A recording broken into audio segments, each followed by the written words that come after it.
Сәлем баршаңызға. Бүгін өте дәмді, дәруменге бай, ағзаға пайдалы, сондай тәтті компот жасайтын боламыз. Менімен бірге болып каналыма тіркелуді ұмытпаймыз. Бізге керегі осындай алманың қағы.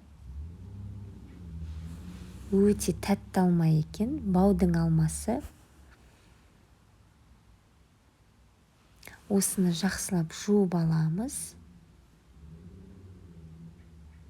Және осындай шие қажет болады. Мен шиені жазды күні жақсылап жуып, мұздатқышқа қатырып қоямын. Кез келген уақытта алып, осындай компот жасай беремін. Енді шиемізбен алмамызды осылай жақсылап жуып алдық. Үлкен кастрюлемізді алып,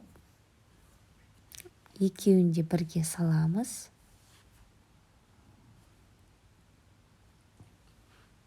Үстіне су құямыз, шамамен 4 литрдай.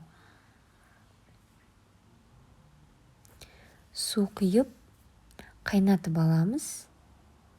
Көп ұзақ қайнатпайсыздар. 20 минут қайнатсаңыздар жеткілікті болады. Бір қайнағаннан кейін шекерімізді салып, қайтадан бетін жауып қоямыз. 5 минуттан кейін біздің компотымыз дайын болады. Қантты керегінше саласыздар. Негізінде азырақ қосқандарыңыз дұрыс болады. Енді қанттың көп болғаны ағзаға пайдасы жоқ, сол себептен көп қоспағандарыңыз дұрыс болады. Достар, біздің компотымыз дайын болды. Салқындатып іше берсеңіздер болады.